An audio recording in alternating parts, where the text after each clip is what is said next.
أهلا بكم مجددا للحديث عن الرهانات الاقتصادية والاجتماعية أمام رئيس الحكومة الجديدة. نستقبل في الاستوديو الخبير في الاقتصاد الاجتماعي والتضامني الدكتور عبد العزيز الروماني. حياك الله دكتور، أهلا بك معنا. لنبدأ أولا بالجانب الاقتصادي، ما هو أبرز ملف اليوم موضوع على مكتب رئاسة الحكومة؟ هي ملفات الأستاذ جوهر، وليس ملف واحد، لكن يجب أن نشير أولا أننا مررنا من 5 أشهر من الانتظارية والجمود. 5 أشهر من هذا المنبر تحدثنا عن تأثيراتها الاقتصادية، تحدثنا عن فاتورتها الاجتماعية، تحدثنا عن انعكاساتها على كل الأحوال. والآن الحمد لله مع تكوين الحكومة يمكن ينتظر أن تمر الأمور إلى السرعة القصوى، لأن هناك ملفات ثقيلة اقتصادية واجتماعية من طبيعة الحال. ما هو الملف الأثقل لنبدأ به؟ الأول الآن يجب بعد حصول على التزكية قبل ما يبدأ العمل، يجب الإدلاء بالتصريح الحكومي والحصول بالتزكية في البرلمان. مع مرور الأمور سالمة وسليمة إن شاء الله يمكن أن تبدأ الحكومة في القانون الأساسي، يعني في مقود الميزانية والدولة والتسيير الذي هو قانون المالية، لأننا الآن نسير الأمور بمرسومين، مرسوم للمداخيل ومرسوم للنفقات، وهذه الفترة كانت استثنائية.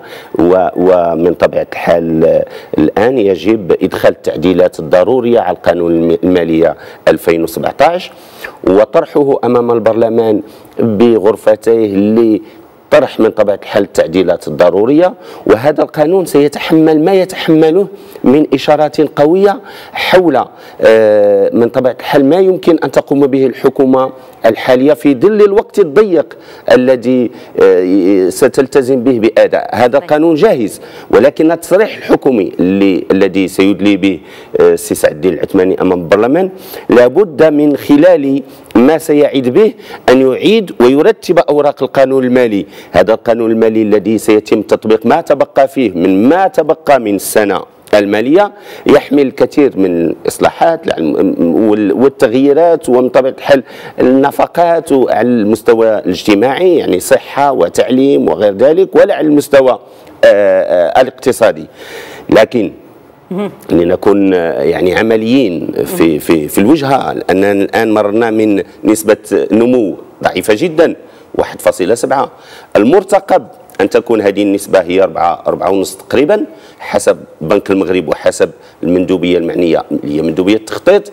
الأمل ديال الحكومة يبدو أنها ستعلنه في التصريح الحكومي وهو الوصول إلى 5.5%. هناك ما يشجع على ذلك، هناك سنة فلاحية جديدة، هناك صندوق دعم العالم القروي كذلك، ولكن هناك فاتورة اقتصادية أيضا كبيرة، وهناك ديون عمومية كبيرة جدا، وهناك ديون داخلية كبيرة جدا، وهناك ديون على المرفق العمومي كبيرة جدا، وهناك الإصلاح الذي انعكس على الجانب الاجتماعي صندوق المقاصة أيضا له تكلفته، وهناك مخاطر أن يرتفع أثمان النفط في العالم، ونحن لا زلنا نعاني أزمة لاسامير، يعني المعمل المعني بتكرير البترول، وهذا المعمل أثر كثيرا جموده على أسعار النفط، لأن المغاربة لم يستفيدوا كما كان يجب أن يستفيدوا من هذا الانخفاض الذي عرفته أثمان النفط في العالم. الدولة في الحقيقة استفادت لا من الإصلاح اللي عرفه صندوق المقاصة ولا من الإصلاح ولا من انخفاض الأثمان ديال النفط عبر العالم. لكن الآن يجب أن نتوجه إلى إصلاحات تهم ميزانية الدولة. طيب، عندما نتحدث عن هذه الأشياء وهي مهمة جدا، هل من سبيل إلى تنويع موارد الخزينة؟ ما سبيل ذلك؟ ما هي القرارات التي يجب أن تتخذ كذلك دكتور؟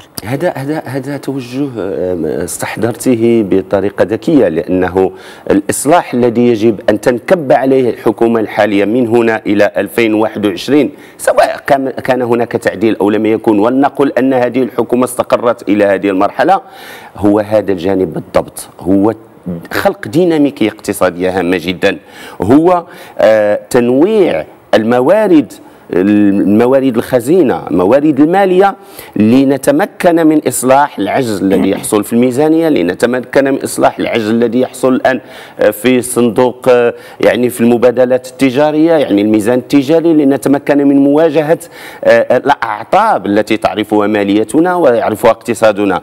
عندنا عجز تجاري كان قوي، نتمنى أن هذه الحكومة تخفض 4%. صعب يعني كيف ما كان، رغم أنهم تحكموا فيه، لكن 4 ثقيلة جدا كتكلفة.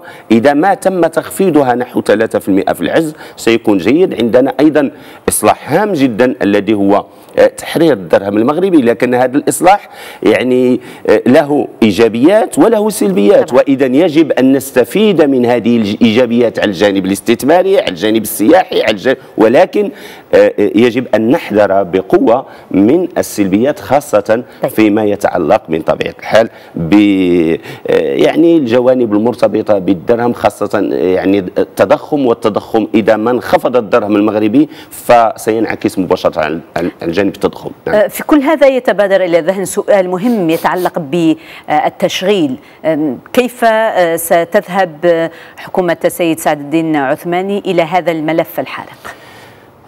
كل الملفات ثقيلة على حكومة سعد الدين العثماني، ولكن الجرأة والمسؤولية والكفاءة وكذا يمكن أن تقلل من ثقل طبيعة الحال، ويمكن أن تخفف من ثقل هذه الملفات، لأنها كما يقال ملفات حارقة في الحقيقة. ومنها ملف التشغيل. ملف التشغيل الآن الرقم يرتفع، النسبة ترتفع كما أشرت إلى ذلك المندوبية السامية. كنا في 9% في فترة لاحقة أعتقد 2014. عدد العاطلين 200 ألف تقريبا عاطل ما بين 2011 و 2015. الرقم يتضخم، تجاوزنا المليون بكثير، ربما 1,200,000 تقريبا أو 169 ألف. يعني هذا الرقم بتجاوزه حتى إذا أردت أن تتحكم فيه بأي سبل. قانون المالية الحالي لا يهيئ لك إلا حوالي 23 ألف منصب. الاستثمارات لا زالت لم تحرك عجلة التشغيل كما يجب. المقاولة الصغرى هي في حالة شلل، وزادها من الشلل أنه ليس هناك إصلاح ضريبي جدي. إذا يجب على حكومة سعد الدين العثماني ومن المفترض ومن المستحسن أن تنتبه إلى هذا إلى الجانب الإصلاح الضريبي، وهو هام جدا خاصة بالنسبة لدعم المقاولة الصغرى. ماذا عن الصحة؟ ستتواصل الأوراش؟ الصحة، التعليم، الإدارة، ماذا نقول؟ الصحة لاله جوهرة، لاحظنا في الأسابيع إشارات ملكية. نعم. مستشفيات للقرب، مراكز لمعالجة القصور الكلوي. هذا النموذج قدمه جلالة الملك، النموذج لكن كنماذج يجب أو كورقة طريق يجب أن تسير عنها القطاعات المعنية، وأقصد خاصة قطاع الصحة. الوزير له تجربة الآن لأنه 5 سنوات وهو على رأس القطاع، يمكن أن يغير البوصلة بطريقة والديناميكية بالطريقة التي يراها مناسب وهو الأدرى بذلك. لكن حالة المستشفيات وحالة الخدمات الصحية والإصلاح الذي لم يعطي نتائجه الطيبة اللي هو التغطية الصحية وغلاء أثمنة الأدوية وغير ذلك، هذه الجوانب موضوع الآن ليس على طاولة سعد الدين العثماني لوحده، ولكن أيضا حسين الورطي. ماذا عن التعليم؟ هل ننتظر قرارات جريئة؟ ما لم تكن هناك قرارات جريئة فالتعليم سيظل على حاله، وإصلاح 2000 حتى 2030 لن يعطي النتائج كما لم تعطي النتائج المأمول منها الإصلاحات السالفة. إذن الجرأة، الدراية، الخبرة، الحذر، هذا هو الملف التعليم. لا بد أن تكون هناك رؤية واضحة، لا بد أن نتمن ليس على مر 4 سنوات و5 سنوات، بالشهور، بالأيام، يعني انعكاسات الإصلاح على الواقع.